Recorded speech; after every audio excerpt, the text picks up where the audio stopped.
सकारात्मक विचार. चॅनेलला सबस्क्राईब आणि शेअर करा.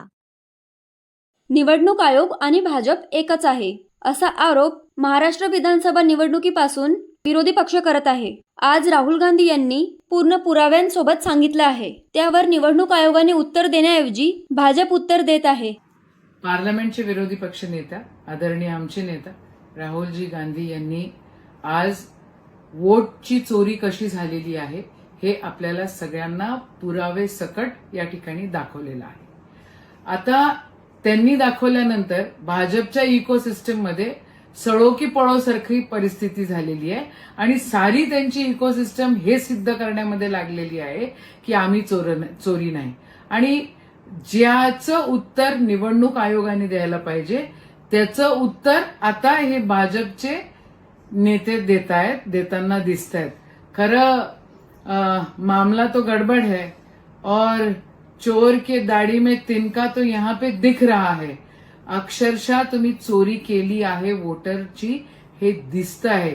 कशी बदमाशी केलेली आहे हेही त्या ठिकाणी सन्मान्य राहुल गांधींनी दाखवून दिलेलं आहे.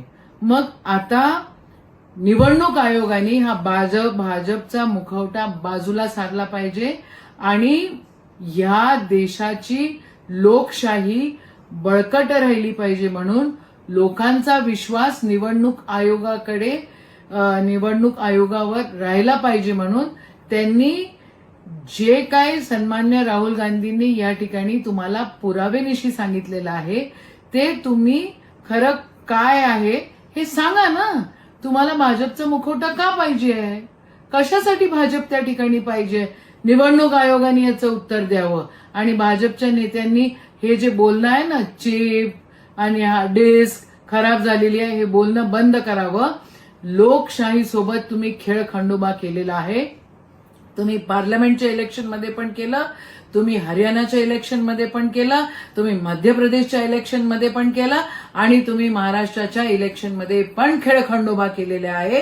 हा खेळखंडोबा काय आहे हे आता एक्सपोज झालेला आहे आणि तुमच्याकडे सत्य बोलण्याशिवाय दुसरा पर्याय नाही. सच बोलो निवडणूक आयोग, सच बोलो. राहुल जी ने चोरी पकड़ ली है, ये वास्तविकता है और ये चोरी इस देश के लोकशाही को खतरा है इस चोरी का. आणि आपल्याला या सगळ्या गोष्टी खरं व्यवस्थितरित्या लोकांपर्यंत आल्या पाहिजे याची जबाबदारी त्या निवडणूक आयोगाने घेतली पाहिजे. जय हिंद, जय महाराष्ट्र, जय संविधान.